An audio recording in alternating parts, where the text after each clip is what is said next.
আমার ইউটিউবের সকল বন্ধুদের স্বাগত জানিয়ে আরেকটি রেসিপি নিয়ে চলে এলাম শামসুন্নাহার ব্লগ চ্যানেল থেকে। তো বন্ধুরা, আজকে আমি একটি রেসিপি শেয়ার করতে যাচ্ছি। সবাই একটা লাইক দিয়ে আজকের রেসিপিটা ফুল ওয়াচ করে দিও। সবার কাছে একটা লাইক দাবি করছি। তো বন্ধুরা, আজকে আমার রেসিপিটা কি হতে চলেছে সেটা তোমরা সামনে গেলেই দেখতে পাবে। আর দেখতে পাচ্ছ এখানে আমি পাকোড়া নিয়ে বসে গেছি। আর এই পাকোড়াটা দেখছি যে যতই খাচ্ছি ততই খেতে ইচ্ছে করছে, এতটাই মুখরোচক আর মুচমুচে। চলো তাহলে আজকের রেসিপিটা শুরু করা যাক।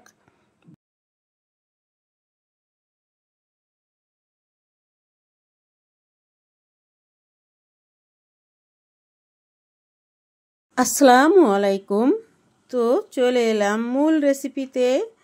দেখতে পাচ্ছ এখানে আমি বসে গেছি সজনে পাতা নিয়ে।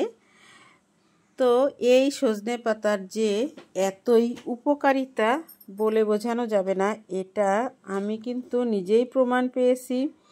তো সজনে পাতাগুলো দেখো, আমি পাতাগুলো ছাড়িয়ে নিলাম। আর এখানে দেখো ডাল নিয়েছি, রসুন, মুসুরির ডাল ভিজিয়ে রাখছিলাম। আর দেখো পেঁয়াজ আর কাঁচামরিচ, এটা আমি ফ্রোজেন করে রেখে দিছি পাকোড়া বা ডিম ভাজা যে কোনো একটা রেসিপি দেওয়ার জন্য। এখন আমি রসুন দিয়ে ডালগুলোকে ব্লেন্ড করে নিয়ে আসব। তো ব্লেন্ড করাটা তোমাদের সাথে আর শেয়ার করব না। এই যে দেখো বন্ধুরা, আমার ডালগুলো ব্লেন্ড করে নিয়ে চলে আসছি। এখন দিয়ে দিচ্ছি রসুন, তো এখানে দেওয়াই আছে। এখন দিয়ে দিচ্ছি পেঁয়াজ আর কাঁচামরিচ। আরও কিছুটা কাঁচামরিচ আমি এখানে ইউজ করব।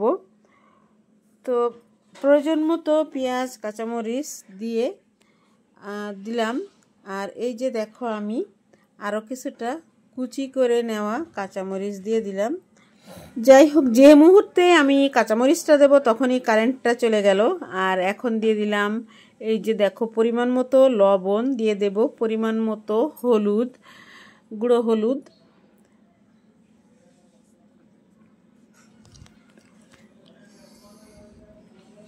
তারপরে দিয়ে দেব সামান্য একটু শুকনা মরিচের গুঁড়া। আর সেই সাথে দিয়ে দেব যে সজনের পাতাগুলো আমি ছাড়িয়ে রাখছি, সেই সজনের পাতাগুলো আমি এখানে দিয়ে দেব। তো সজনে পাতা যারা খাও না, এখনই যেখান থেকে পারো সজনে পাতা এনে যে কোনোভাবে তোমরা এটা খেতে পারো। যেমন ধরো সজনে পাতা ভাজি করে, সজনে পাতা ভর্তা করে, সজনে পাতার জালি কচি কচি সজনে পাতা মাছ, ছোট ছোট মাছ দিয়ে রান্না করে খেলেও এটা কিন্তু খুবই ভালো লাগে। আমি কিন্তু এটা একবার খেয়েছিলাম, খুবই মজার। আমি কয়েকদিন খাইছি, একবার না। এই যে দেখো আমি সজনে পাতাগুলো এখানে দিয়ে দিচ্ছি। আজকে আমি তৈরি করব সজনে পাতা দিয়ে পাকোড়া। এটা যে এতটাই টেস্টি আর এতটা মুচমুচে হয়, বানিয়ে না খেলে কিন্তু তোমরা বুঝবে না। আর এই সজনে পাতা খেলে উপকারিতা কি, এটা ডায়াবেটিস নিয়ন্ত্রণ করতে সাহায্য করে, তারপরে চোখের জ্যোতি বাড়াতে সাহায্য করে, যেটা আমি প্রমাণ পেয়েছি।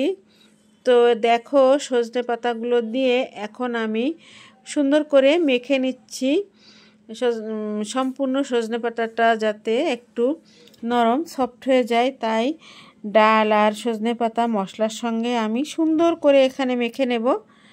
মাখানো হয়ে গেলে তারপর চলে যাব আমি চুলায়। তো ভালো করে মেখে নিতে হবে সব মশলার সাথে, যেন সুন্দরভাবে মাখানো হয় সেইভাবেই। বেশি কিছু উপকরণ কিন্তু এখানে লাগে না, সামান্য কয়েকটা উপকরণ দিলেই এটা যে এত টেস্টি হয়। মাখানো আমার হয়ে গেল, চলে আসলাম আমি চুলায়। এখন আমি কড়াইটায় আমি গরম তেল দিয়ে দেব। আর মিডিয়াম গরম হওয়া পর্যন্ত অপেক্ষা করব। তারপরে আমি এখানে এই যে একে একে বড়ার আকারে শেপ দিয়ে সজনেপাতার পাকোড়াগুলো ভেজে নেব। তো দেখো আমি কিভাবে দিয়ে দিচ্ছি একে একে সবগুলো আমি এইভাবে দিয়ে যখন একটু যে পাশ আমার তেলের ভিতরে ওটা একটু লালচে ভাব হয়ে গেলে তারপরে আমি একে একে উল্টে দিচ্ছি। দেখো এখন উল্টে দিয়ে সুন্দর একটা কালার আসা পর্যন্ত অপেক্ষা করতে হবে। এটা কিন্তু ভাজতেও খুব বেশি সময় লাগে না, অল্প সময়ের মধ্যে সুন্দর একটা স্বাস্থ্যকর পাকোড়া তোমরা পেয়ে যাবে যদি এভাবে করে নাও। আর এর তো উপকারিতা যে কতটা তা তোমরা যখন এটা তৈরি করে খাবে তখনই বুঝবে। যাদের ডায়াবেটিস আছে তারা নিয়মিত এটা এই সজনেপাতা যে কোনোভাবে খেতে পারো। আমি তো এখন থেকে ভাবছি নিয়মিত এই সজনেপাতার পাকোড়া, সজনেপাতার ডাল, সজনেপাতা ভর্তা যে কোনোভাবে আমি খাওয়া শুরু করব। তো এটা খেতে কিন্তু খারাপও লাগে না, খুবই ভালো লাগে খেতে। তোমরা একবার ট্রাই করে দেখো। তো সহজে আমরা একটা হাতের নাগালেই কিন্তু অনেক সজনেপাতা এখন পাওয়া যায়।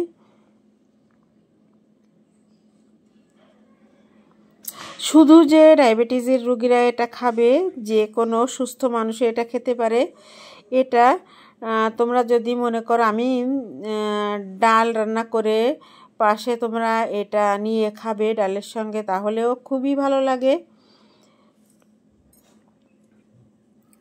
দেখো আমি একে একে দেখো আমি কালারফুল করে ভেজে নিচ্ছি উল্টে উল্টে দিয়ে। এভাবেই কিন্তু ভেজে নিতে হবে, তাহলেই কিন্তু হালকা জালে মুসমুসে আর খুবই টেস্টি হবে খেতে। বন্ধুরা আমরা কিন্তু জানি না যে আমাদের আশেপাশে যেসব গাছগাছালি শাকপাতা যেগুলো আছে, তো এর ভিতরে কোনটার ভিতরে কি উপকারিতা আছে আমরা কিন্তু অনেকেই জানি না। তো দেখো আমার অনেকটা পাকোড়া হয়ে গেল, আর এখন আমি তুলে নিচ্ছি। যেগুলো লাল লাল সুন্দর কালার এসে গেছে সেগুলো আমি তুলে নেব। তো একটা তুলতে তুলতে কিন্তু বাকিটা হয়ে যাবে এভাবে। তো যেটা হয়ে যাবে সেটা আমি তুলে নেব। এইভাবেই আমি সবগুলো পাকোড়া কিন্তু ভেজে নেব।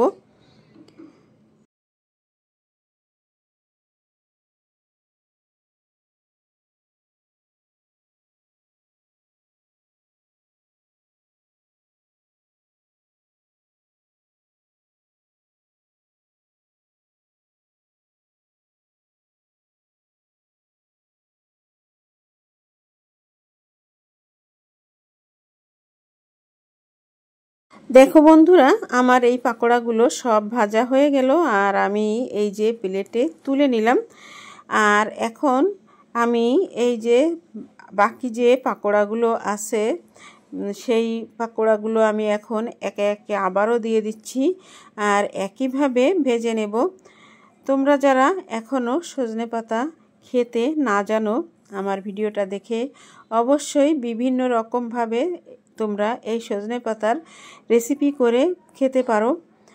অনেক দারুণ টেস্টি হয় এগুলো খেতে। তো দেখো আমার কিন্তু এগুলো প্রায় ভাজা হয়ে এলো। আমি এক পিঠ হয়ে গেলে অপর পিঠ উল্টে দিচ্ছি, আর দেখতে পাচ্ছ কতটা সুন্দর কালার আসছে এই পাকোড়াগুলোতে।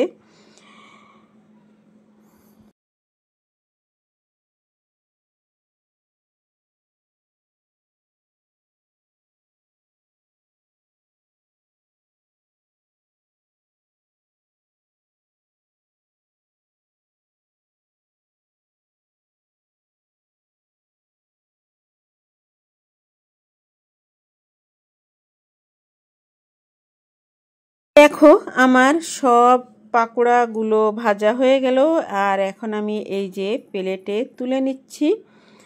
এখন চলে যাব আমরা আজকের সন্ধ্যাবেলায় নাস্তা করব এই সজনে পাতার পাকোড়া আর চা। এমন উপকারী একটা রেসিপি হলে আর কি চাই। তো হয়ে গেল আমার আজকের এই পাকোড়ার রেসিপিটা। বন্ধুরা চলে যাব এখন পাকোড়াগুলো খাবো।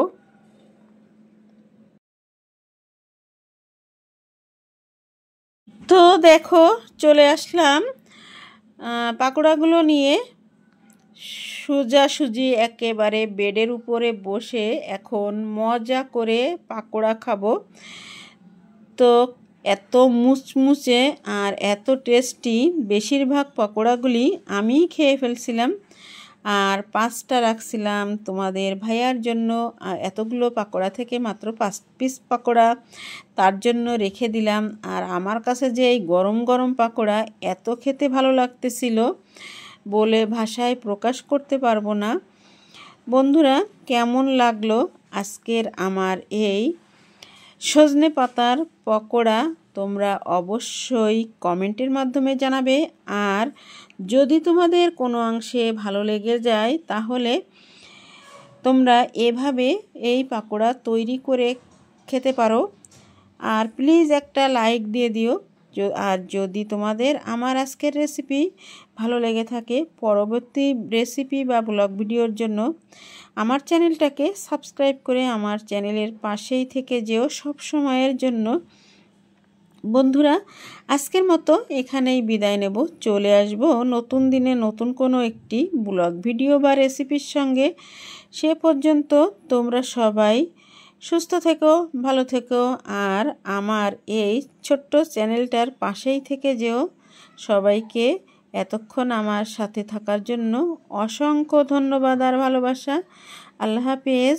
আসসালামু আলাইকুম।